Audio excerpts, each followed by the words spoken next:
Hey everybody, just going to take a quick break from the show to get you styled up with Stitch Fix. Shopping's hard. It's hard. With Stitch Fix, you get a stylist, though, who understands your style, your size, your budget, and they do all the shopping for you. Wow. This is excellent. Shopping, I'm telling you, shopping and figure out your style, it's overwhelming. Let somebody help you when it comes to getting dressed. We don't know what we're doing, so we let Stitch Fix help us out. A Stitch Fix stylist there.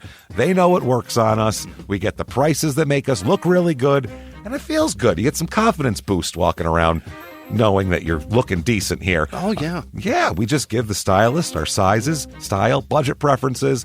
We order boxes when we want, how we want, no subscription or any of that required. And they send called Just For Me pieces as well. Like, maybe you'd like this, and it's awesome. Outfit recommendations, styling tips. You keep what you love, you send back the rest. It's super easy.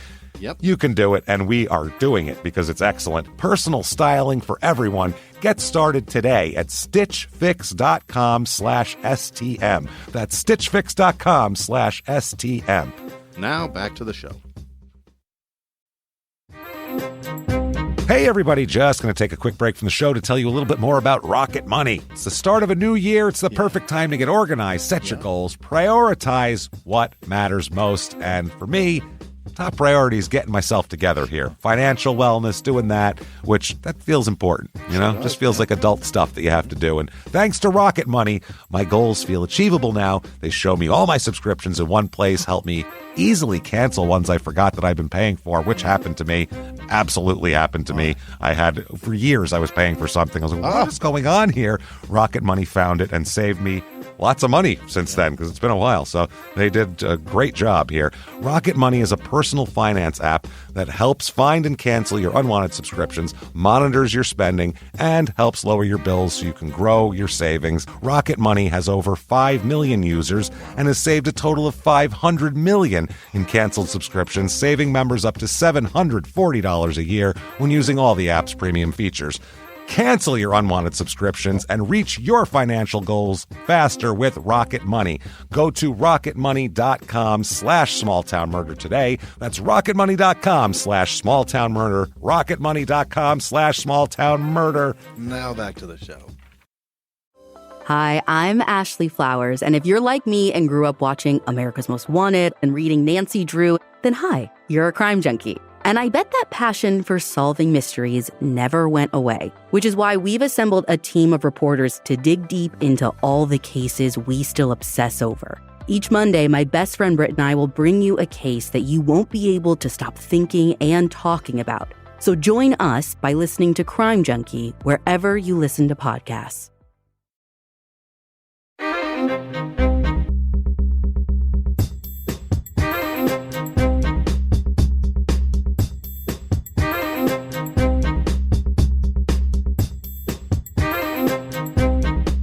Hello, everybody, and welcome back to Small Town Murder Express. Yay! Choo-choo! Oh, yay indeed, Jimmie. Yay indeed. My name is James Pietragallo. I'm here with my co-host. I'm Jimmie Whisman. Thank you, folks, so much for joining us. All aboard the murder train, you turkeys. Hell yeah. We're pulling away from the station.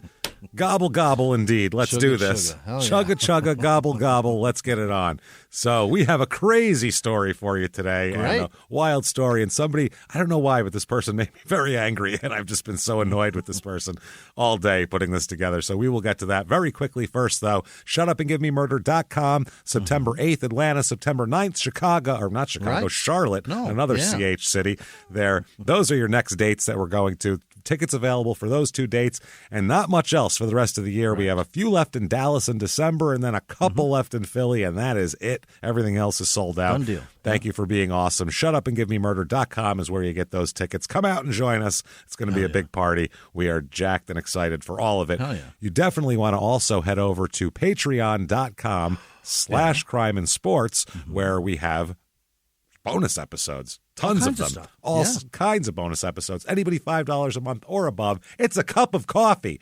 Come on.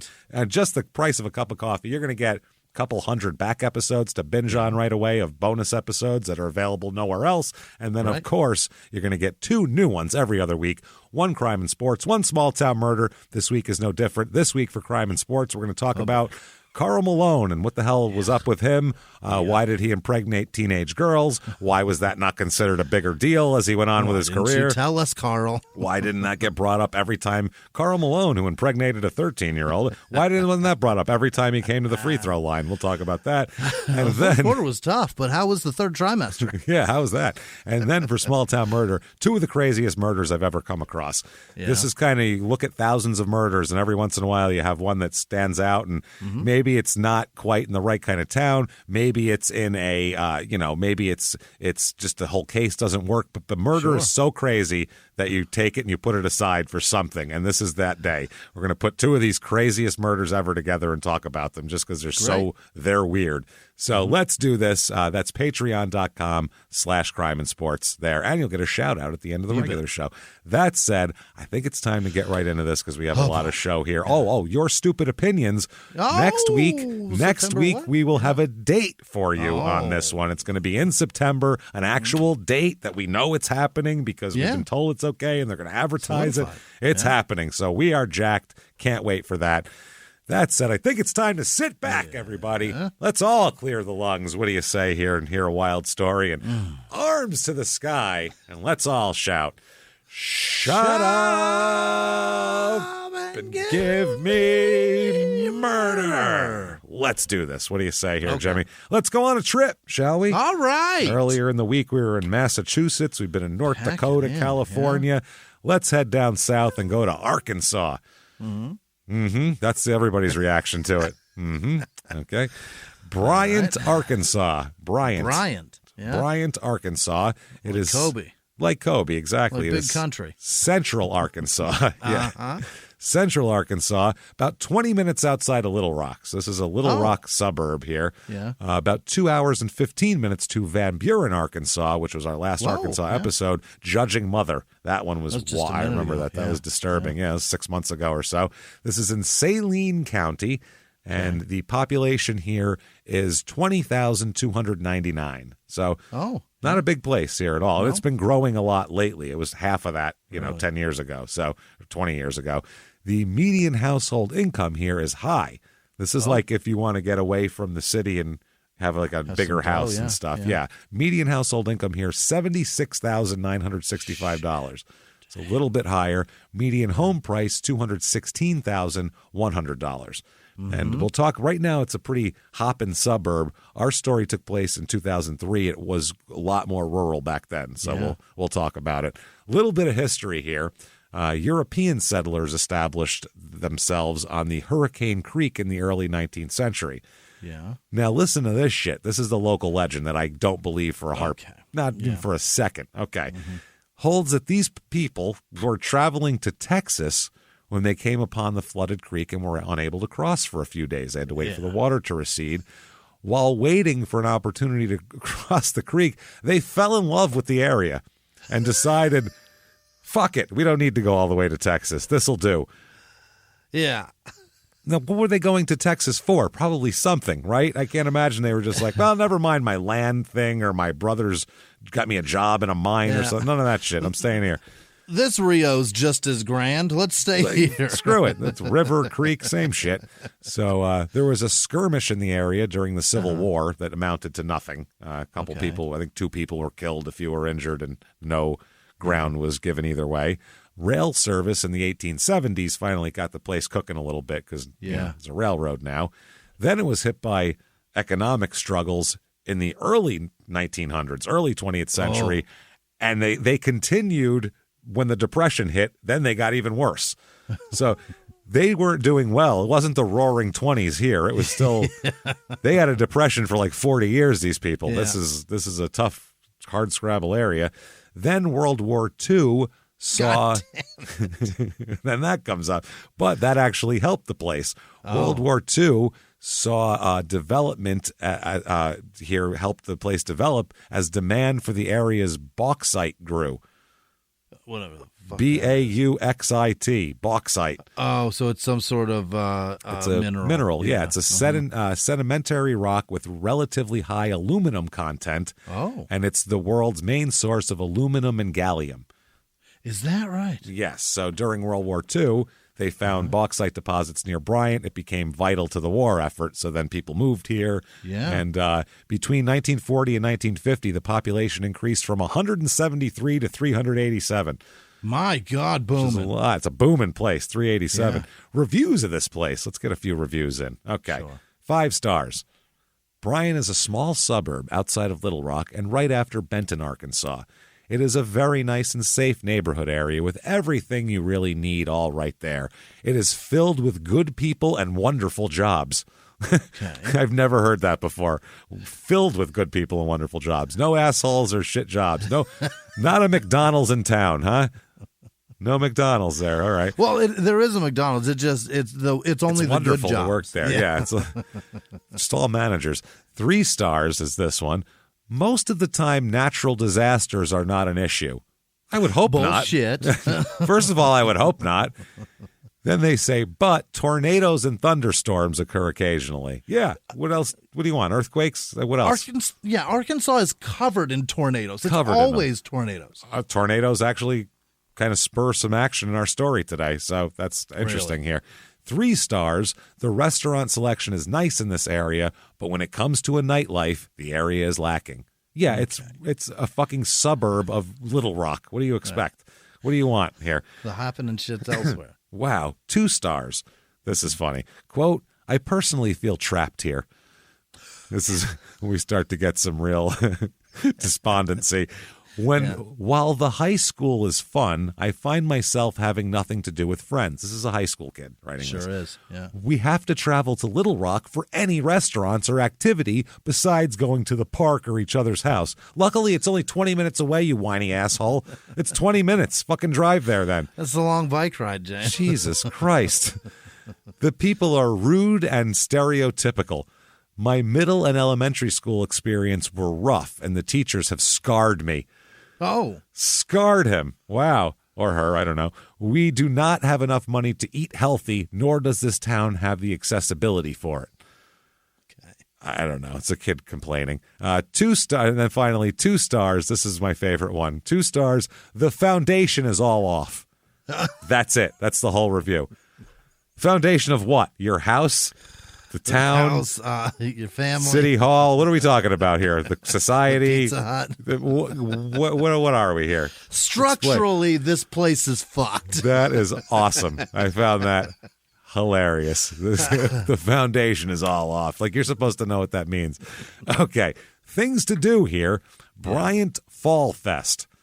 Okay. It doesn't sound that great. It says the day's activities. The fall in the South? Fall in the South. Come on down. Is that a thing? I guess. I mean, there's a fall in the South, I suppose. Yeah. The day's activities will include food trucks, booth vendors, kids land, car show, 5K, a youth fishing derby, and this year's newest addition, monster trucks. Hell yeah. Yeah, we're going to bring them all in.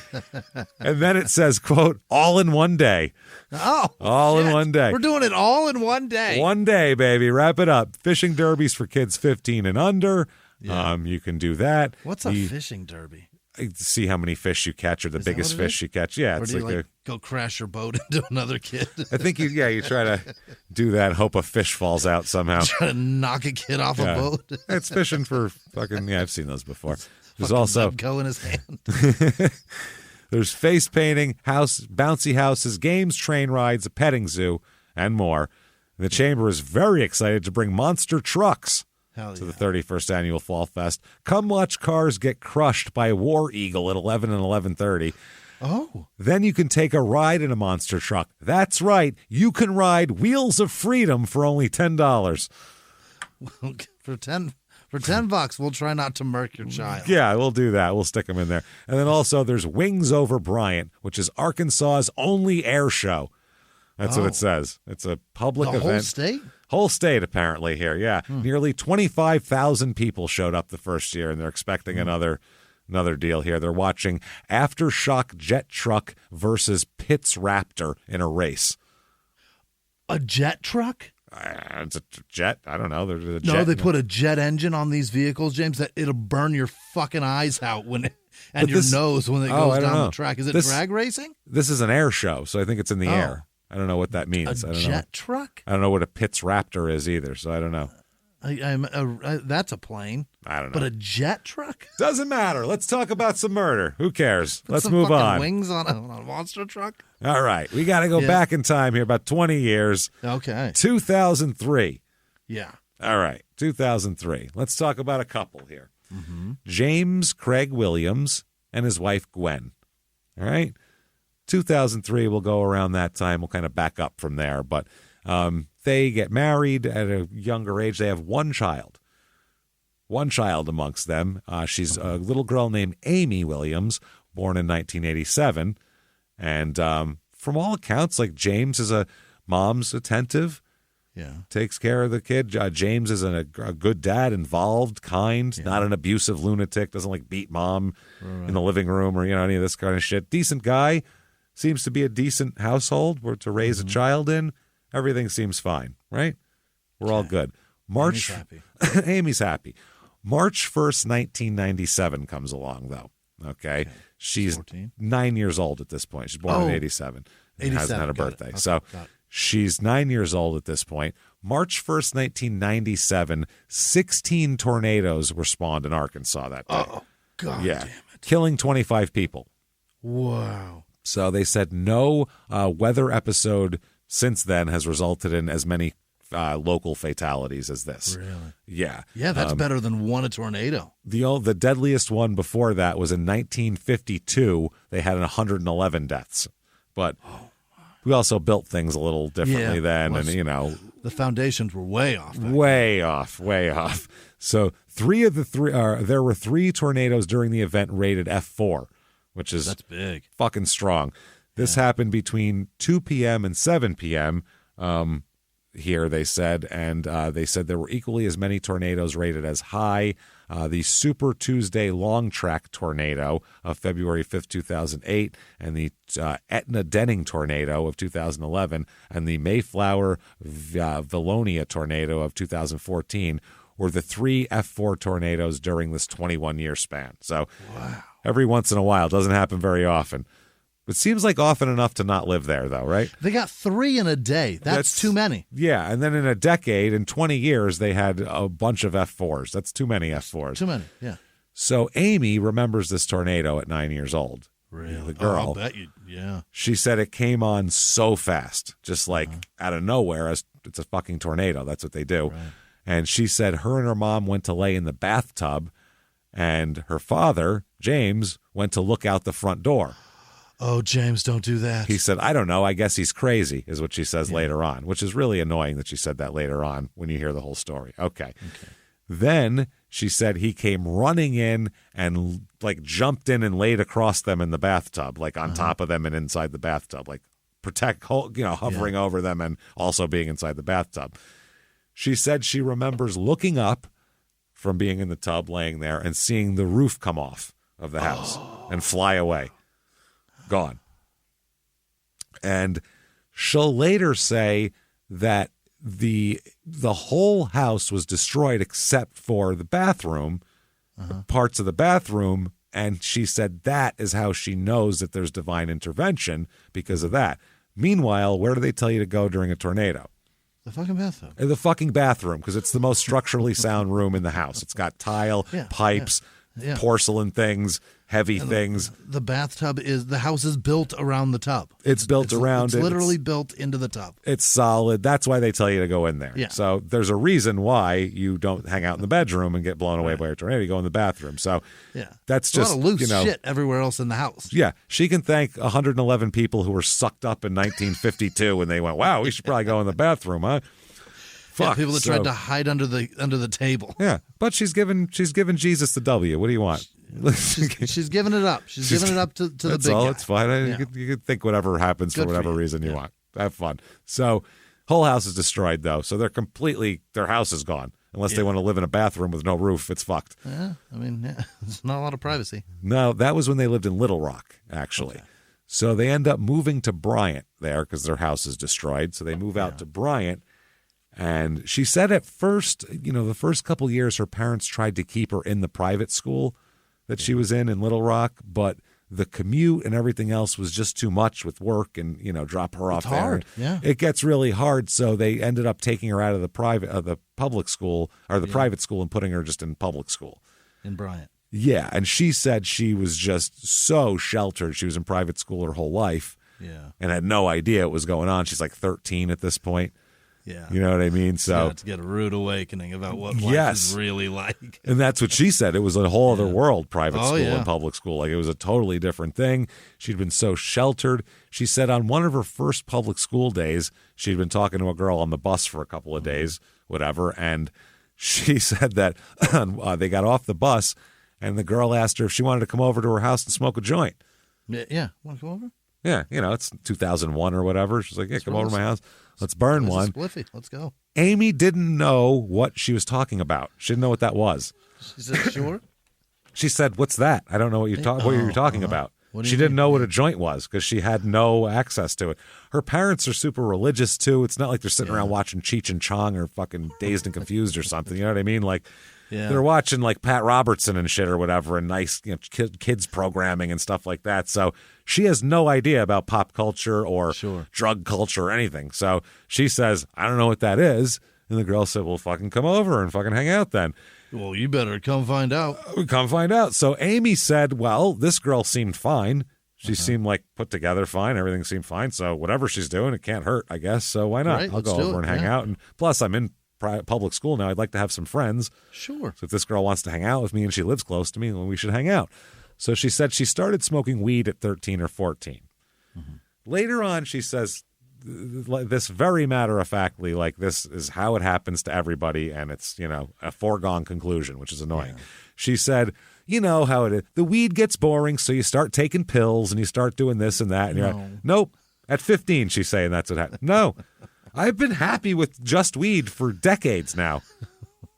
You know how it works. Yeah. Some people move on to other stuff. Some people are like trying to climb a ladder, and that's who she is. But it's not boring. The weed's not boring. You just want more weird. You just want to feel different. You want a different feeling, right? Yeah. You want a different high. Being fucked up. That's exactly what it is. So she said, 13, 14, she starts smoking weed. She says, you start taking pills, you get out of control. You know how it goes. It's normal. Yeah. So she said she, took to the change of schools by partying and doing drugs. That's how she did it. That's how she tried to fit in. She said at that point she started stealing money, too, from her parents and from, a couple bucks here and there to party, to get beer. And, you know how teenagers are. Yeah. Yeah. Started skipping school to hang out and smoke weed and drink beer and fucking bullshit. She's burning out, babe. She's being a chick that I would have went out with in the 10th grade. Yeah. That's who she's being. Turn on, turn up, tune out. That's who she's being. Yeah. So much so that her parents, I guess her parents realized what's going on after a while, after a year or two. And in January of 2002, she is sent to the Baptist Recovery Teen Center. Oh, they really figured it out. For 2 weeks. They sent her to religious rehab? Religious rehab. All of the any rehab we're going to talk about is a religious-based rehab that we're doing here. All of it. Yeah, it's all church-based and church, sponsored or whatever. So she's in the facility for 2 weeks. Okay. And then they let her out and they're like, well, she's all good now. She should be fine. I mean, fixed up. All fixed up. We gave her some Jesus. Less pills, more Jesus, and here she is. Enjoy. So she gets out. Super weird. It didn't fix her. Strange. It didn't take? It didn't solve everything. It was strange. Just 2 weeks in a rehab didn't solve everything. Weird, right? 2 weeks reading Bible verses and she still wants Coke? Strange. So she stole her parents' car at one point. Oh, boy. She steals her parents' car while they go to sleep. She grabs the keys and takes off. To go hang out with friends, obviously. She's not going to just do it I just figured I'd drop my dry cleaning off, overnight it. And, had some errands to run. Had some movies to return. It's 2003. I had to stop at Blockbuster. Yeah. You know how it is. So she hung out with friends and smoked a joint with their friends. She claims she had no idea that it was laced with dust. Oh, boy. Now, if you've ever smoked a dusted joint, you know it is because you go, why does this weed taste like magic marker? You get it in the first instant it touches your lips, you taste it and you know that this isn't what it is. It's fucking magic. You can taste it. Yeah. It's clearly magic marker. It takes over everything. Is there a teacher in here running a lesson? Why? Yeah, why what is smell that? And taste this? Am I dusted, or is a teacher writing something down, or is that a dry erase? What do we got going on here? So she says it was dusted. She said she had no idea what happened. Doesn't remember basically halfway through the joint on. She has no idea what happened. Wow. None. No clue. She ends up, as she put it, she woke up. This is a hell of a way to wake up. She's 16 years old. She wakes up 30 miles away from her house, from where she started, in a Kmart parking lot covered in her own piss. Wow. Soaked in her own piss. Kmart parking lot 30 miles away in the car. That's how she wakes up. If you don't wake up from that and go, man, that's some good shit. Wow. Yeah. I either have to never do anything again or do that every day. One of the two. Only that. That is quite the reaction. That's time traveling, babe. That's blacking wild. out. So, yeah, that's crazy. So that's how she said. So she said she didn't remember getting there, driving there, don't know how she got there, but she was in the car. And clothes on or not? Clothes on, covered in her own piss, soaked Just in piss. Soaked piss. She drove her. She doesn't know that's her own piss, though. No, well, yeah, I guess not. Could be. Someone could have pissed on her crotch, but there's no one else there. She drove herself, said, I'm going home, and instead was like, I'll go sleep it off probably in her, fucked up mind. I'll go sleep it off in the parking lot. Look, Kmart, there we go. And there she goes. She pisses all over herself, or she might have pissed all over herself when she was high and said, fuck it, I'll just go to sleep. It'll dry. You know how you are when you're wasted. Who knows? Or a homeless guy who just said, "I'll look a toilet." And yeah, pissed on her. I'll look a toilet. I better open that locked car and piss on a teenager. That's normal. So she gets home. Yeah. Covered in piss. Oh, God. With her parents' car. Oh, God. Not good. She said her parents were waiting for her in the living room. I'm sure. Yeah. Obviously. Very upset here. If you think your dad stands at the front door and waits for a tornado, you should see when you steal his car. So all of this bullshit is causing a lot of tension between her parents. That's the thing. They start fighting and all this. Blaming about each other. It's just tension. Yeah. So who knows? So her parents tell her that they're going to go to the courts with her because they can't deal. They're going to tell the courts that, you need to do something with her, basically. I don't know. I didn't know that was an option. I didn't either. I didn't know you could just say, is that where my you go kids are a real fuck up. What do we do here? Can you take her and do something? Like, I don't know. That's your problem. You're the judge, I guess. I don't know. That's not just me that thought that was weird too. No, right? What you do is call the police for her stealing the car and press charges. Then a judge will look at her. Yeah, you don't just take her to a judge and be like, sir. They don't do that, though. No. They in October 2002, they file an FI, all capital letters, an FINS petition alleging that she was out of control, habitually disobedient, truant, smoked marijuana, and displayed anger toward her parents. But what? She filled out a court. They filled out a court document and said, our 16-year-old's kind of a pain in the ass teenager. Can you do something about it? They filled out a court paperwork that said, we're shit parents. Can you help? That you just described me at Everybody. 16. And you, habitually disobedient, truant, check. Smoked marijuana, absolutely. Displayed anger toward her parents. Yeah, the time is right, sure. I mean, it's everybody that listens to Twisted Sister. What do you want? And the court, imagine the judge getting that and going, oh my God, there's a teenager. She smoked marijuana and was angry at her parents. Everybody, all hands on deck for this one. The judge read it and went, maybe she'll be a judge one day. Yeah. I did it. What were you like when you were a teenager, Mom and Dad? You know what I mean? How dare you? She had just finished her sophomore year at Bryant High School during this. Yeah. And she said in court, I don't come from a family of addicts, abuse, or any type of trauma, really. And she'll repeat that for years, and nothing like that. Yeah. Anything. Hey, everybody, just going to take a quick break from the show to tell you about the safest sponsor ever, Simply Safe. Absolutely. These people will keep you safe. It's amazing. You know that every 26 seconds a burglary takes place in the United States, according to the FBI. That means that by the time this podcast is over, dozens and dozens of homes will have been targeted, ransacked. God knows what happens here. So protect your home before it's too late with Simply Safe proactive security system. Simply Safe helps stop threats before they even have a chance to break in. Named Best Home Security System by U.S. News and World Report 5 years in a row.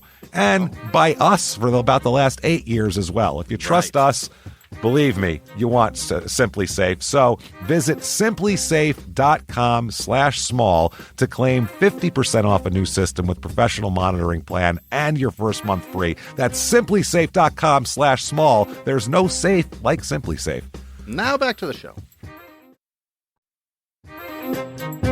Hey everybody, just going to take a quick break from the show to tell you a little bit about Sono Bello. You know, the most known secret with celebrities and influencers and all these famous people is so many of them have had lipo.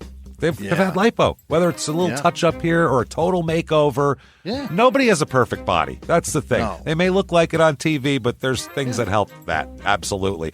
Lipo now has changed, and Sono Bello's been at the forefront with using LAL technology and getting those beautiful and natural outcomes for each person. Looking real natural. Our friends at Sono Bello are offering their best deal. You're now included in their winter savings event, but appointments are limited, so please get on this. Sono Bello doctors are masters in micro laser fat removal, a brilliant technique that removes stubborn fat permanently wherever your problem areas are. Tummy, love handles, thighs, arms, it's gone in one comfortable visit. Eating healthy and workouts are great. Keep doing that, but if you want to lose that stubborn fat in one visit, check out Sono Bello. Save big during their winter savings event. Schedule your free consultation now at sonobello.com/smalltownmurder. That's sonobello.com/smalltownmurder. Now back to the show. So because of, and the court actually takes action. This Finn's petition must be a thing you can fill out. I've never heard of it before. I always just thought if I have a kid, I have to deal with her or him. I got to deal with him. That's my problem. You drop it at a fire At a department fire and you walk the fuck away. Those are your options: fire station or live with it, right? Like you can't just go to the court and go fire help. Station or punch yourself in the face and keep going. I don't know what else you can do, but apparently they figured it out. So evidently it's a Finn's. Because of truancy and behavioral problems here, she's admitted to the Pinnacle Point Behavioral Hospital in Little Rock. Okay. She is funded? I think it is Pinnacle Point. She is in here for 6 months. Wow. Which for a 15-year-old kid, that's a lifetime. 6 months is like almost an entire school year. Remember how long a school year was? Holy my shit. God. That's a lot of your life. Yeah. When you check into freshman year and you go 4 years of this, that seems like forever. for fucking ever. God knows it's forever. So this, though, 6 months for a 15-year-old is a long time. So a Dr. Gary Hogan, brother, prescribes her. Terry's brother. Yeah, Terry's brother Gary. That's what I said. You know my brother Gary, brother. My brother Gary, brother, he'll take care of your 15-year-old if she's kind of a cut-up. You know, you walk around, she'd be like, boys will come in and drop her off too late at night and stuff. You take her to my brother Gary Hogan, brother, and he does all sorts of stuff. He'll put her on a workout program, brother, that's going to correct her. Terry's brother Gary.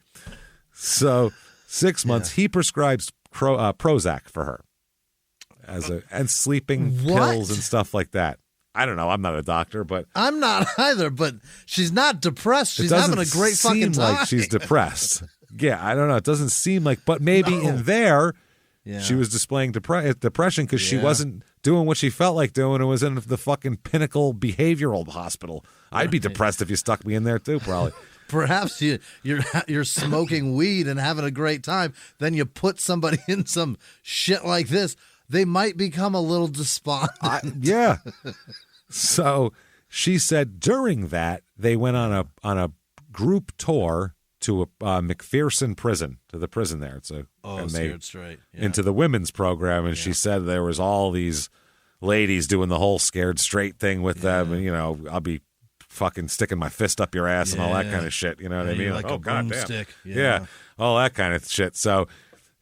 She says though that didn't do anything because she never thought of herself as going to be a fucking prisoner. So it was like, yeah, that's great for them. I'm a blonde girl whose parents are together and everything's fine. Like that's ridiculous. Okay. So She says that the hospital, she hates it because they immediately medicate the kids. That's what they do, she said. They immediately medicate them, and that's all they do for them, and they medicate them. So after the second time here, this is the second time she's been in rehab total at the Pinnacle place, she returns home. She's got her Prozac, and she's supposed to receive outpatient treatment through the Arkansas Psychiatric whatever, which is ongoing, and she's supposed to do all of that. She's supposed to take her medicine. She's supposed to go see her therapist and talk about her medicine if it's working and all of her other issues. Yeah. Because she seems to have issues no matter what here. For sure, yeah. I don't know if medication's the answer, but issues are issues. Somebody needs to talk about them at the very least. So she continues, though, to do whatever she wants outside of that. She does drugs. She fucks up. She's bad. She comes home late. She yells at her parents and, comes home with, like, you can smell the roach in her pocket. Yeah. I smell a half-burned joint already and just not giving a shit. So like weed ashes in here? It's just like a burnt weed. It's like burnt. It's kind of like a peanut buttery smell when it's burnt. You know what I mean? Like that. Yeah. It's got a little burnt. Something. So she argues with her mom a lot.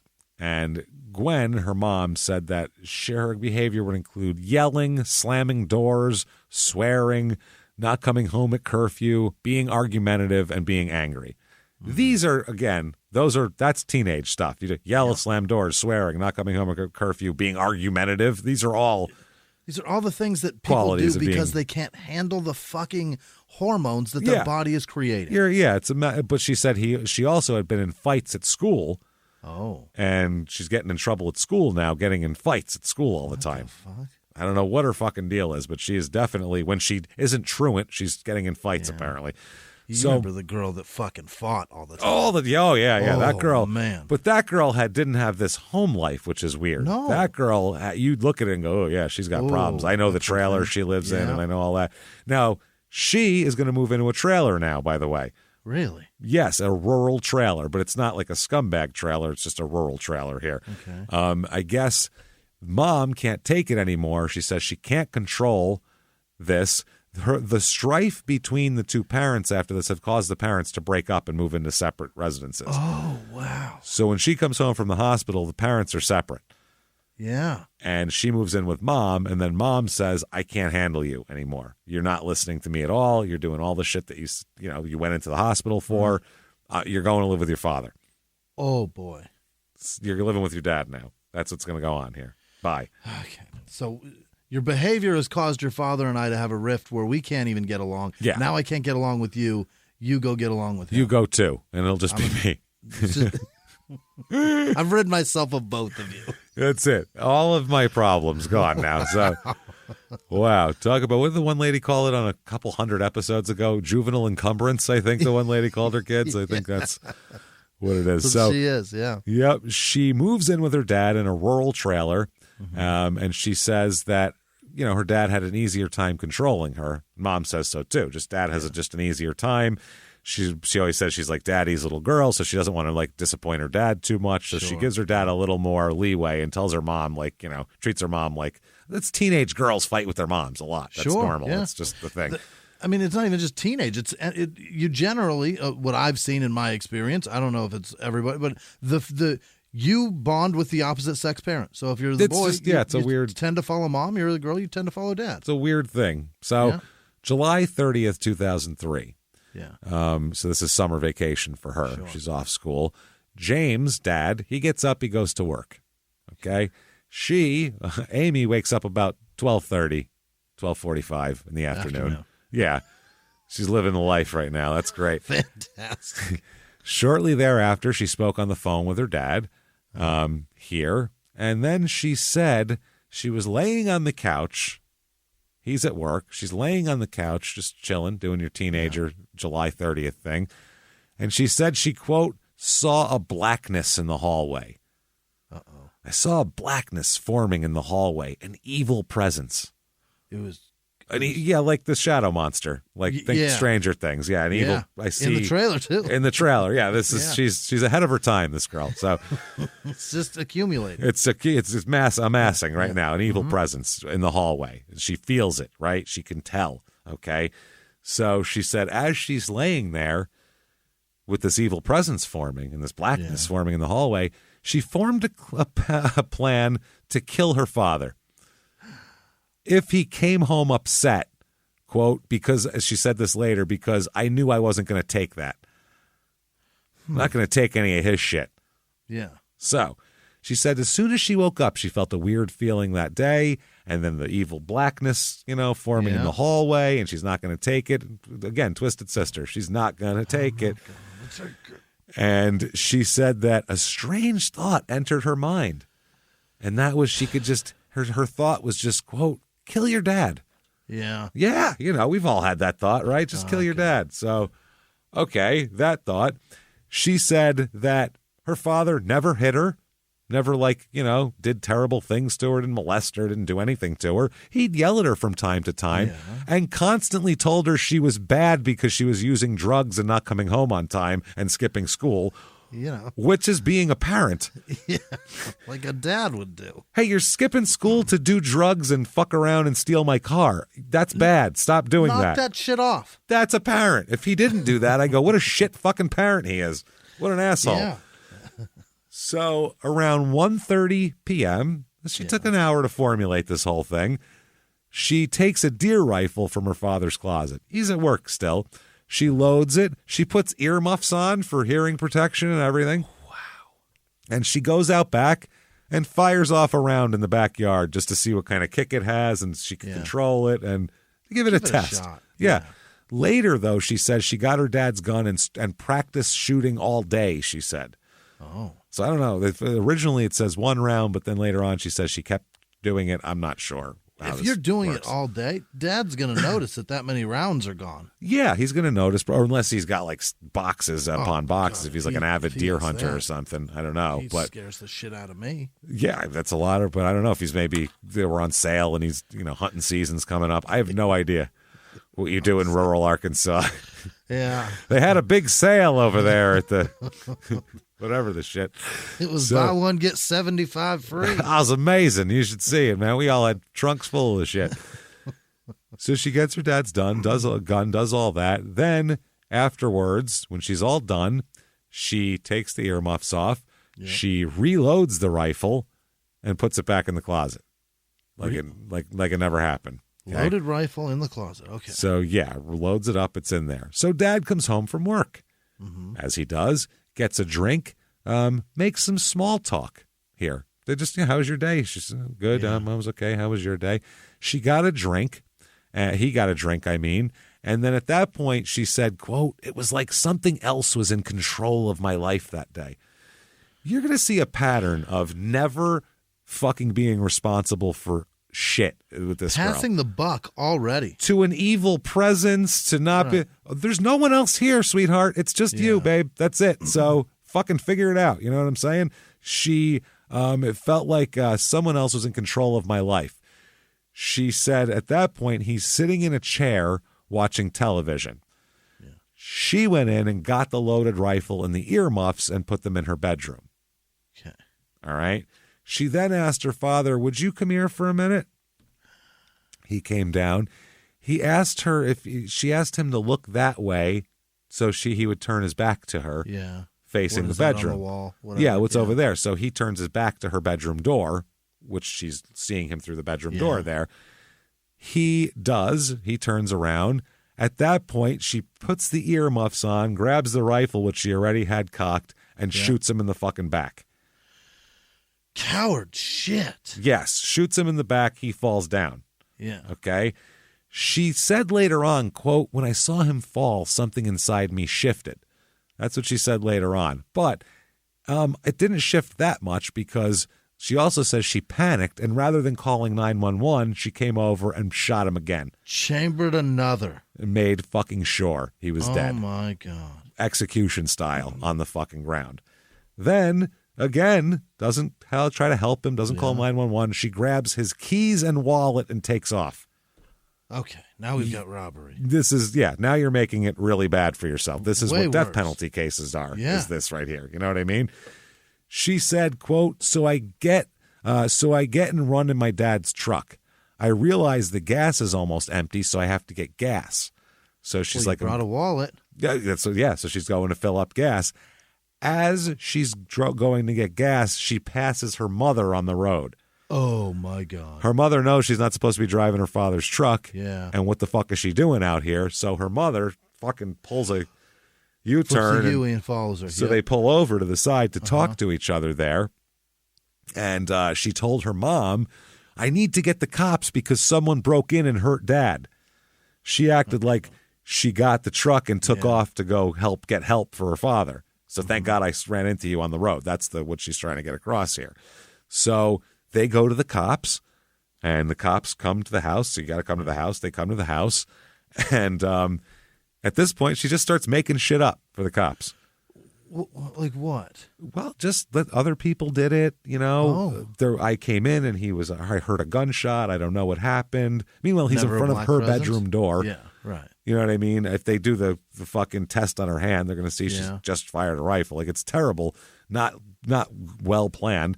She'll later on say, you watch Dateline and to cover up. You do stuff. That's what she said later on. Yeah. Like, we're talking like 20 years later on. I watch Dateline, and I don't know to cover up. I know not to do that. I said, yeah, fuck. If I do that, they're going to find that and this and that, and I'm really fucked. So they're going to catch me. I'm not smart enough for this shit. Nope. She saw it as, I have to cover stuff up like those people on Dateline, which, by the way, the end of Dateline is the person gets arrested and fucking sentenced. It's never a successful dismount on Dateline. Otherwise, it wouldn't be a Dateline. It would be an unsolved mystery. It would be a different fucking show. It'd be Robert Stack, bitch. Yeah, it'd be a different show. Jesus Christ. So she said, but I had the gun right there. She left the gun laying right there in her room. She said, and there was no rationale to what I did. I left the gun right there. Then she says, there was no sneakiness to what I did. It was like someone stepped into my life, committed this crime, then stepped out. Or you're a selfish asshole. Yeah, one of the two. A heinous teenager killed her father without any forethought or afterthought. Yeah, because she's a fucking asshole. So it was like someone stepped into my life, committed this crime, then stepped out. She says this now. Wow. Not then as an excuse. Now she says this. When and we'll talk about it. Keep in mind all the things that when I say she says this now, they're all, evil spirit, darkness gathering, all this horse shit, right? So she lies to the cops, and eventually they bring her into the station and they talk to her because she's the only one that was there. Yeah. So they know she did it. So they're like trying to get her to admit it. Eventually she admits that she did it, and they say, why'd you do it? Oh, boy. Why'd you do it? Her reason for the cops, quote, he pissed me off. Unreal. He pissed me off, he said. How many times you pissed off your kids, you think? Fuck. I hope a lot, because they need it. Because they pissed me off plenty. So we're fucking tied, I hope. Anyway. Yeah. So. Oh, boy. Wow. Quite a few, right? Yeah. So he pissed me off. Later on, though, she says, and they took me into the interrogation room. This is now, she says this. They took me into the interrogation room, and, that was my stupid teenage response. He pissed me off, even though he didn't piss me off because he didn't even do anything. We just had small talk. But I said, he pissed me off, and then that went into the record. They wrote that down, and that went into the court, and that's been the label for my entire life now since then is he pissed me off just because I said it that one day. Yes, you said it on a fucking record on a murder confession. That's in stone at that point. That's on your gravestone, stupid. Wow. So she said, and I remember walking up behind him and shooting him, and I remember watching him fall, and I thought in that moment, I realized what I just did. Yeah. I guess so.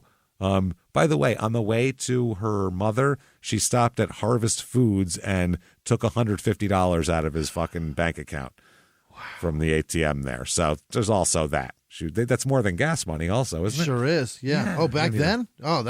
There's no way that truck holds $150. You don't need $150 to put a fucking half a tank in there. $1.19 a gallon back then? Yeah. Meanwhile, her father's found face down in a huge pool of blood in his fucking own home here. What the fuck? What did she think was going to happen after that? I can't imagine. That's what I mean.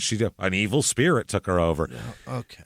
She blames, and her defense blames, and her whole crux of everything is it was the Prozac. Oh, yeah. That did it, even though it was the same. She exhibited the exact same behavior before and after Prozac. Right. And we don't even know for sure that she was taking the Prozac. So, right. But she blames Prozac. We're not sure. Maybe. I don't know. She's probably taken one before. She said her behavior changed dramatically on the Prozac. Yeah. She said that they put me on Prozac. Now, they put her on Prozac in the unit there at some point in that 6 months. But she says 2 weeks after, because this is 2 weeks after she got out of the unit there, she said 2 weeks after, I shot my dad in a moment of rage. So she's like, it had to be the Prozac. Cause and effect.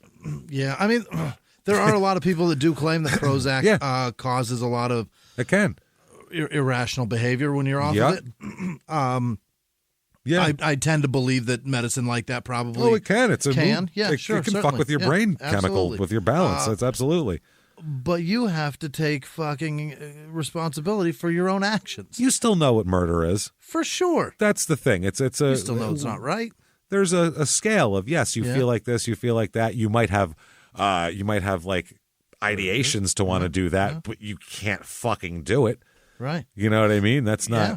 Valium has a side effect of suicidal tendencies, and if you are if you are a suicidal person and you don't tell that doctor, you're probably about to feel that, and it's no good. So you better hope you don't do it. So they try her, they arrest her, obviously, and the big question is: kiddie court or adult court? 15? Yeah, 16. Yeah. So the defense contended that she's not violent. Yeah. Even though there's a guy with 2 holes in him that would disagree. Right. She is very capable of rehabilitation. Therefore, the case should be transferred to juvenile court. Okay. So the judge said he's going to rule on it later. Her mother, Gwen, Amy's mother, Gwen, testifies on her behalf, saying that Amy was best friends with her father. But because of truancy and behavioral problems, she had been admitted to the hospital and she got Prozac, and she said, quote, her daughter was just not herself after her father's death. She was hysterical and looked stargazy. She just shot her father. She better look weird. Yeah. Also, not only did she do that, if she's going to blame the Prozac for that, then she took off in the truck and then lied to mom to cover it up. At that point, and lied to the cops and lied to it's not a Prozac thing. She didn't break down and go, oh my God, I couldn't control myself. Right. She tried to cover it up, and that's what I mean.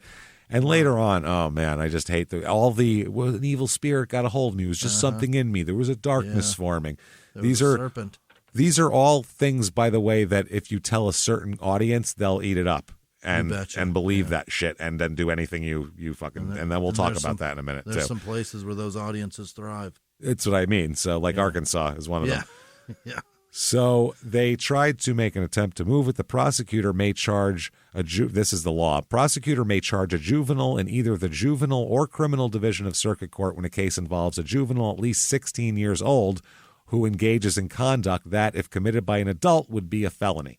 Yeah. So then it's up to the prosecutor, and they said they must consider the following factors: seriousness of the alleged offense and whether the protection of society requires prosecution in the criminal division, whether the alleged offense was committed in an aggressive, violent, premeditated, or willful manner.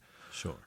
Check, and check, I would say on that one. Whether the offense was against a person or property with greater weight being given to offenses against person, especially if personal injury resulted. Check. Right. Culpability of the juvenile, including the level of planning and participation in the offense. Well, she's the only one, and she practiced. So check. She literally target shot in the backyard. Fuck, just to make sure. Yeah. The previous history of the juvenile, including whether the juvenile had been adjudicated a juvenile offender, and if so, whether the offenses were against person or property or any other previous history of antisocial behavior or patterns of physical violence. She doesn't fall under that one, but that's fine. No. Sophistication or maturity of the juvenile as determined by the consideration of the juvenile's home environment, emotional attitude, pattern of living, or desire to be treated as an adult. If they're like living in their own apartment fucking and having a job at the mill when they're 16, they're a fucking adult is what they're saying there. Yeah. Whether there are facilities or programs available to the judge of the juvenile division of the circuit court that are likely to rehabilitate the juvenile before the expiration of the juvenile's 21st birthday. Whether the juvenile acted alone or was part of a group in the commission of the offense, written reports and other materials relating to the juvenile's mental, physical, educational, social history, and any other factors deemed relevant by a judge. So that's how they decide. Hey everybody, just going to take a quick break from the show to tell you a little bit more about our stylish friends at Quince. That's right, let's go elevate your styles, people. Yeah. Get it going, look good out there, and you can do it now without breaking your wallet, without breaking the bank, because at Quince, you can get high-end, versatile pieces at prices we can all actually afford, which is very nice. You want to get good stuff that lasts and it's good, and they have quality stuff that's very affordable, and you can do like we did, upgrading our stuff here, while still being a very reasonable price. Quince only works with factories that use safe, ethical, responsible manufacturing practices, along with premium fabrics and finishes. It's all quality stuff. You're going to love it. Trust us, it looks good. And I've got the leather jacket. It's a very high-quality item. Real nice, soft leather. Yeah. Jimmie's got his linen pants he's rocking. Yeah, they're terrific.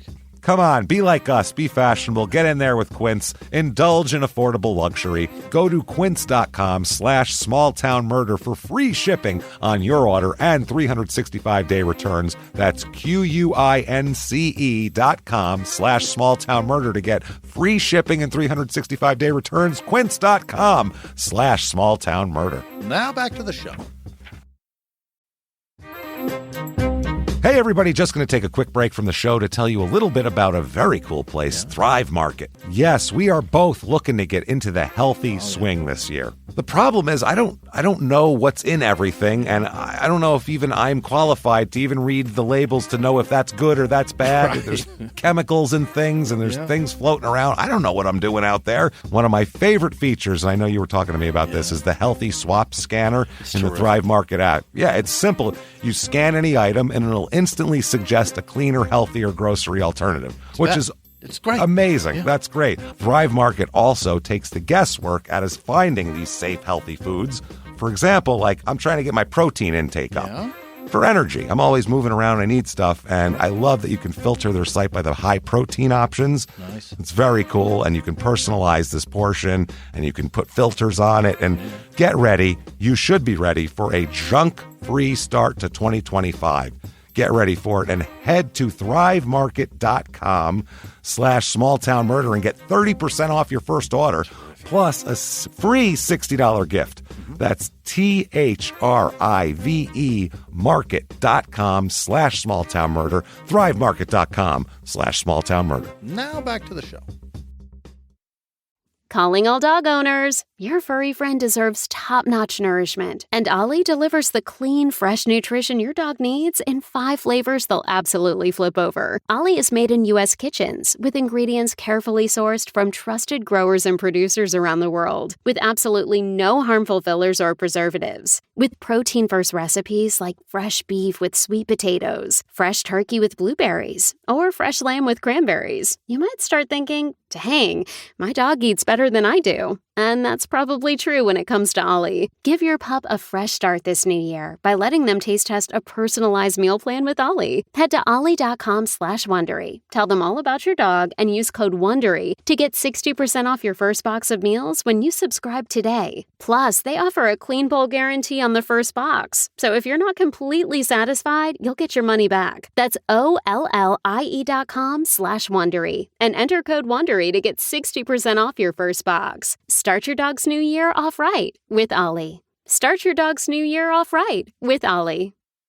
In 2005, she pleads innocent. She pleads not guilty to the charges in adult court. Wow. Charge her as an adult here. Then she decides to accept a plea deal in adult court. She pleads not guilty before any court, and then they decide it's in criminal court, and she went, I'm going to go ahead and plead guilty now.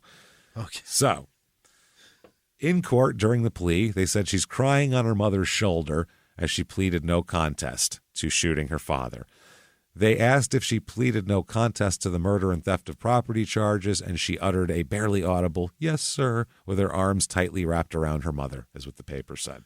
Her mom literally dodged 2 bullets. Yeah, 2. Holy shit. If she, you know what I mean? If she kept her there, this could have been her. Oh, probably would have been, I would imagine. Wow. I would assume it probably would have taken less time. She was pissed off at her mother all the time. She actually liked her dad, and she did this. Yeah. So sentencing comes around here. Since she pled. There's minimums and maximums and all that kind of shit. She gets, you, young lady, may fuck off 60 years total. Okay. 40 for the murder, which is the maximum. Gave her the maximum. And 20 on the theft, which is also the maximum. This judge did not like her at all. Wasn't buying her bullshit. Not a bit of it. Not buying her fucking an evil spirit came over me horse shit. So 2005, there's an appeal where the appeal is that she should have been tried in youth court. She's appealing all the way back to that. Okay. So they said, considering the factors in relation to the evidence presented in this case, we observe that capital murder is a most serious offense, and appellant does not argue otherwise. Appellant also does not dispute that the crime was committed in an aggressive, violent, premeditated, and willful manner. Check. Told you. It has been held that a juvenile may be tried as an adult based solely on the serious and violent nature of the offense. The offense committed in this case was against a person, resulted in death. Thus, this factor weighs against transfer to juvenile court. Additionally, there was evidence forcefully demonstrating that appellant planned the attack and that she was the only participant. She argues that history weighs in her favor, noting she had not been previously adjudicated as a juvenile delinquent. She contends the evidence showed only her prior need for treatment for drugs and emotional instability, but not a history of antisocial behavior and incidences of physical violence. True. Carol Childs, who worked for the Saline Juvenile Court, testified that the services that Amy received did not appear to have worked. You think? There's a dead guy. Yeah. Didn't take, let's just say. Certainly needs a redo. I don't think we needed her testimony. That's pretty pointless. Scott Tanner, who coordinates the Ombudsman division that monitors the Division of Youth Services, did not know of one female who had murdered her father and who had been successfully rehabilitated. I don't know. That seems like a weird stat. I don't know. But he testified. Where do they keep that one? That's what I mean. I don't know about that stat. It seems anecdotal, but he said that he doesn't know of one. Like, I haven't heard of one. Well, let's check the records maybe. Let's see. He did testify that he could not assure the court that services would be able to rehabilitate her. And there's that. She also argues, though, Amy, that consideration of her unstable home environment, her parents got a divorce a year before and still got along. Get out of here. Get the fuck out of here. Which she had, and a history of emotional instability for which she had been prescribed Prozac, weigh heavily in her favor. She also asserts that the trial court did not give proper attention to reports relating to her mental, physical, educational, and emotional history. However, in its written findings, the court stated that there was minimal evidence offered in regard to the level of her sophistication and maturity, and that it had thoroughly reviewed the reports and admitted it into evidence. So they said, get fucked. Back to adult prison with you. Treat it like she treats her pants while on a dust-laced joint and just piss all over this appeal. Piss all over that shit. This is bullshit. I'll piss on it. That was last week, right? Piss on it. I'll admit to murder shit. Fuck it. Piss on it. My laugh's fucked. Yeah. So, okay. She's in prison now. Uh-huh. All right. And she says later on, quote, I've grown up in here. You know, I came to prison when I was just 16, so I had a lot of obstacles in just that. Well, yeah, it's hard for a 16-year-old in adult prison. So she, I guess she's in the newspaper a lot for things as far as like programs and stuff. There's a college program. The state law requires inmates who do not have high school diplomas or GEDs to earn them while in prison. Okay. So access to higher education has been more difficult. So there's some kind of program. A Second Chance Pell program gives inmates chances to do college, because in the 90s, basically, we went through and said, these guys are sitting around watching TV, going to college. Fuck that. Take it all away. And then they said, okay. And then the recidivism rate went through the fucking roof because they had nothing to do when they were out. Right. And they went, well, that was stupid just because it makes a good TV commercial for a fucking politician. I won't spend 1 red cent of your tax dollars making prisoners comfortable. Well, great. Good. Then they'll get out and stab me in the face. Appreciate it. I won't spend 1 red cent helping them make a better life for themselves when they get out, so they don't stab your fucking children walking down the street with their lunch money. It was the 1994 Congress, the Congress who came in and said, we're going to you'll hate us, goddamn. Like they were like, let's be assholes. They put a congressional ban on students in federal and state prisons from being eligible for any grants. Wow. So that was a law, actually. Federal funds that do not have to be repaid are typically reserved for low-income families. Yeah. Since then, inmates have relied on limited institutional scholarships or their own families to pay the bill or, charity. And most of them don't fucking have it. No, otherwise they wouldn't be in there. So inmates who are now otherwise eligible for federal financial aid, including having high school diplomas or GEDs, and who are eligible for release, especially within the next 5 years, could get the grants now. Yeah. So if you're life without, fuck yourself. But if you're going to get out, we have to do something with you. The federal government set aside $30 million for an experimental program. And, using these funds won't take away from some poor kid who's not in prison. So they go through and they say the United States leads the world in incarceration, and by percentage, they said Arkansas Department of Corrections, what their research shows, this is Shorter College President Jerome Green. He says the research shows, Arkansas State Department of Corrections research, that for every year of college that a post-incarcerated person has, the recidivism rate goes down about 20%. Wow. So that by the time if they reach a master's level, it's basically nobody with a master's degree goes back to jail, type of thing. So that's what they're saying. Now she's in jail, and she does a dog program. Uh-huh. She's in this dog training program. Mm-hmm. She and 13 other inmates are matched with dogs that will, quote, potentially change their lives, or at least their lives in prison. So they come to these poor dogs have to be in jail. By the way, she's at the McPherson unit, the same place she toured with her Scared Straight group. Right? Absolutely.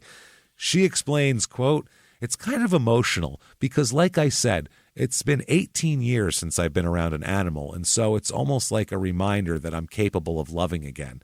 It's like a breath of fresh air. I have something that I can love and just love on. It's just very, very therapeutic. So she loves it. She said that when COVID hit, it took a toll on a lot, but at that point, that's when the program came in. It was right after COVID.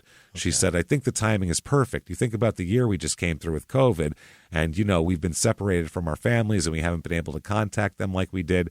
So this was just the light at the end of the tunnel, that things are getting back to normal and that there is better days ahead. Okay. 2019, there's a Facebook post, July 25th, 2019. Oh, boy. And Amy Williams, it's from her, Amy Williams, number 708690, by the way. Oh, boy. Quote, I was incarcerated at the age of 16. I'm currently 32 years old. I'm no longer that lost teenager whom I was before with an undeveloped ability to rationalize. I have spent the last 16 years in prison rehabilitating myself. One of my most recent achievements is in 4 months I will have a degree in theology. Oh, great. Oh, terrific. Granted a second chance in society, I'm positive that I will be a successful contributor. I do not fall under the recent act that was passed for juveniles given life without parole sentences. However, the term of years I am currently serving greatly exceeds what now consists of life for juveniles. What about us? Oh, what about us? So you have to see the comments. 95 comments of, you're the greatest person in the world. Get the fuck out. Oh, I'll just read a few. Amy is a very genuine person. Why she was incarcerated matters. However, why she did what she did matters too. Yeah, okay, it for does. no fucking reason. That's the nothing. point. If her dad molested her, I'd say, great, fuck that Right. guy. Nothing happened. Point in case, you can't always go by a person's criminal record. 2 wrongs don't make a right. Okay? Here's another one. Free Amy Williams. She's a source of so much light in the darkest place. She's one of the people who has helped me out of my own darkness and deserves to have a chance at life out here. No. She's very much into Jesus-y stuff, too, in there. Amy is a wonderful person. I feel since everyone else got out, she should, too. Who's everyone? Everyone who killed their father in 2003? What are we talking about? She's the only one that killed that guy. What are we talking about? She was only a child when this happened. Free you, Amy. Oh, boy. Tia Williams, I won't give the people's names. Yeah. She is an angel. I know. I spent a lot of time with Amy. She's a precious girl and deserves another chance. She is allowed a lot of freedom and given a lot of jobs, given only to the most trusted inmates. Amy, I'm jumping up and down and acting, and I can't see the rest. Yeah. My wife and I have been involved with prison ministries for over 20 years, and Amy is the most rehabilitative person we've ever known. Oh, boy. She needs to be released immediately so she can become the woman that we know she can become, contributing to the rest of society. So there she was. She's in that one. 2022, Jimmy. Oh, boy. The governor has given his notice of intent to commute the sentence of Amy Williams, who was convicted in Saline County in 2005. She has this whole big church network helping her write letters and all this shit.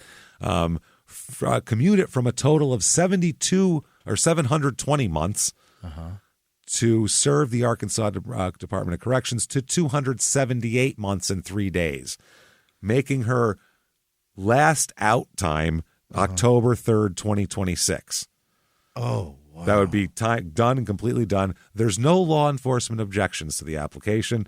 Then she gets released because she's only got 3 years left. Now they parole her. Yeah. She's released. So she gets put out. She's out on the street. This was in 2023. She got released. So wow, just now. She spent 19 years there. She says finding faith and getting a degree. She said she got out. She said, quote, "That's been the hardest thing for me. People are always like, Amy, you're out of prison. How great is that?" And it is. It's a huge miracle, but there's a piece of my life I'll never get back because he's not out here. Because you took him. Yeah. She's got a baby on the way right now. What? Oh, she's knocked up. Oh, yeah. She's boy. naming her baby Addie James after her father. How Fuck fucking you. dare you kill your father then name your kid after him? Act like, oh, Dad would love me. No, Dad would fucking probably, I hope, beat you to death with your own baby at this point because you're a dick. Oh, my God. She's going to... What the fuck? She has the balls to say she knows her father would be excited. I'm sure he'd be excited if you didn't kill him. If you didn't kill him. She's speaking to as many groups as possible, trying to really talk to the teens a lot. Don't kill your dad. Don't kill your dad. That's all you need to say and walk away. Didn't work for you, right? She said, "You're not really solving the problem until that place in them that's broken is dealt with. So it's emotional because I want them to know it doesn't look like you're going to make it, but you can. So if you remember that, there's nobody that's not worth saving." You didn't have anything broken. You're just a fucking dickhead teenager. During an interview I saw of her on the news that was a fluff piece about, kids that went in as teenagers and got let out now and are doing good things, she sits there and she talks about her fucking dad and shooting him and cries and she zero tears. Not Jimmie, one. Not a fucking hint of moisture in those fucking eyes. Not a hint. James, not a hint. Maybe she's dehydrated today. Yes, then maybe she hasn't had anything to drink. Crying is two things. Either there's tears, watery, and you don't have to have tears streaming down your face, watery eyes. Either there's tears or it's fake. That's it. There's no in between. Right. Crying is a physical thing that comes with fucking tears. Thing. Right. That's it. It comes with tears, period. It does. You can't cry without tears. It's fucking impossible. It's not physically fucking possible unless your tear ducts have been removed. So whenever you see that, that means someone is a fucking sociopath too, because they're going to pretend to cry in front of you now. They're trying to get an emotion going for you to realize that she's trying to sell that she's a human being, and she's fucking not. That's what I mean. She goes on. I listened to her on this podcast. It's a religious podcast called the Bethel Podcast. And she's on season 2, episode 10. Yeah, I guess so. Yeah. mybethel.net. And it's Amy Williams' Story of Redemption is the name of the episode. There's no Hear the story of... I murdered a man and named my child after him? Murdered a man who had nothing... Oh, just tried to help me. Hear the story of how Amy Williams, who went to prison for the murder of her father when she was just 16 years old. Her story is a testimony of the redemptive power of Jesus. What? She found her fucking audience, and her audience is literally... all that dark spirit shit, like someone popped into my life and left, all of that is on that podcast because she's sitting there and that audience is eating that shit up. Fuck yeah. They're eating it up. Oh, yeah, the devil took her over and all that shit. Wow. And meanwhile, come on, man, we all know better than that. So I'm not one of these people that's like, oh, kids, put them away forever and do all that shit. But some people genuinely are remorseful. Some people genuinely, I don't feel she has remorse for shit. She's found a way. Yeah, in my opinion, I don't know. Feels like she found a way to justify it and to wash it away, and now she's going to try to start over. And she may never commit another crime. But that's just because she knows. Right, she probably won't. But that's just because she knows that the punishment is really fucking severe. Yeah, I think she's that, and I think she's that scarily in control at this point. Yeah. And I think now she's really learned how to manipulate the press. the church people, other people, the media, all these fucking people. She's learned how to manipulate prison people. She's even more manipulative now. Imagine being her child. Yeah. I'm fucking blown away by this, honestly. Yeah. This one, I don't like when people are scumbags and they're unrepentant scumbags, fuck you, unrepentant scumbag. When people are honestly repentive and they really feel terrible, they're remorseful, you kind of have to feel bad for them because maybe they go, fuck, maybe they literally can't sleep at night. And sure, they don't deserve to be able to sleep at night, but at the same time, as a human being, you feel for that. All she did the whole time was fucking blame other things. Right. Blame drugs, blame Prozac. She blamed fucking an evil spirit, a darkness gathering in the hallway, a random spirit that entered her life and then left. All this bullshit other than I was a fucking asshole. Yeah, there's the scenario in which the man was murdered. She went and got a gun. She got earmuffs. She tried the gun in the backyard that day. Then she calls him down the hallway, tells him to turn around. What is she, fucking Sammy the Bull Gravano? This is fucking crazy. That's a hit, man. That's what I'm saying. So there you go, everybody. That is Bryant, Arkansas, and one crazy-ass story. Everybody, crazy-ass bitch. Keep an eye on your kids. That's all. Keep left a look at it. And teenagers, don't kill your parents. No. There's always a better way. Run away if you have to, but don't kill your parents. Look, don't if you're run away a teenager either, but, you're upset with the way your life is going, don't worry. You're almost done with them. Yeah, it's almost over. School will be over before you know it. It all ends very quickly. Seems like it's a long time, but it's not. And then you'll be on your own, and it'll get so much worse. Everything will be fine. For a long time, and then hopefully, maybe by the time you're like 38, you can scratch out a small piece of just some kind of little happiness once in a while. You get a joint on a Sunday. That's life. Yeah. That's life, everybody. You get a beer. Yep, that's that. Everybody goes to bed, and you have 28 minutes alone, and then you'll wake up late because you had a beer in that 28 minutes. And then your boss will give you shit. In that 20 minutes, you should listen to Small Town Murder and then get on whatever app you're listening on and give us 5 stars and say something nice about us because it helps drive us up the charts. It's super free. You turkeys, get on it. Yeah, give a gobble.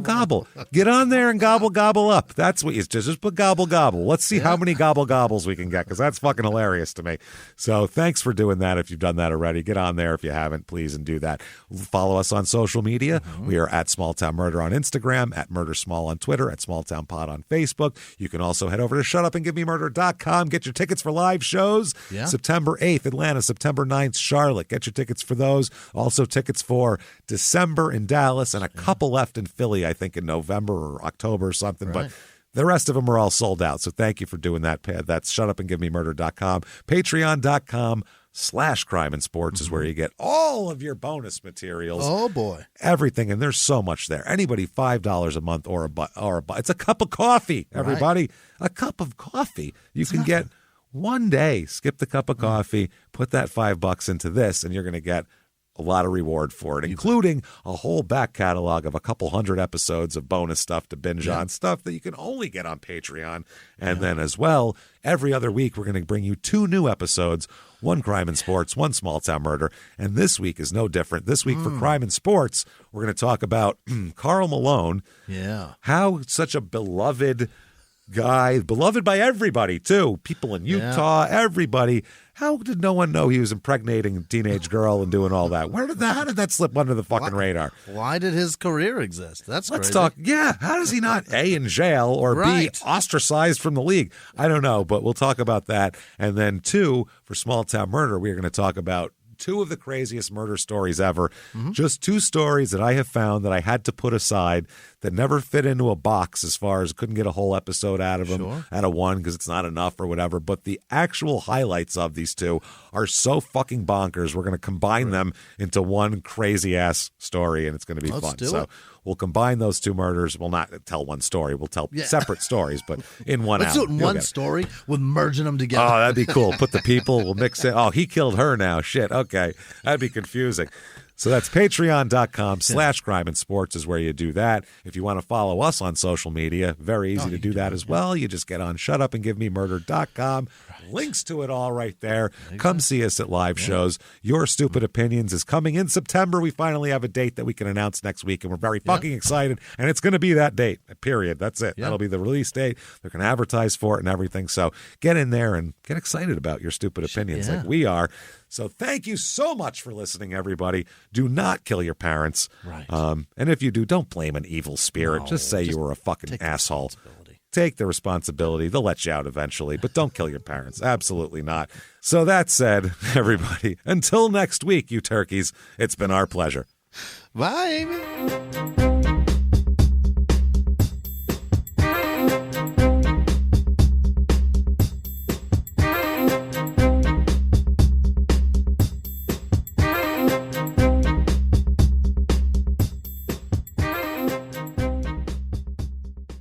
If you like Small Town Murder, you can listen early and ad-free now by joining Wondery Plus in the Wondery app or on Apple Podcasts. Prime members can listen early and ad-free on Amazon Music. Before you go, tell us about yourself by filling out a short survey at Wondery.com/survey. It takes one guy out there to say, who's that Kyle who thinks he can just get on a microphone on a podcast and start publicizing this?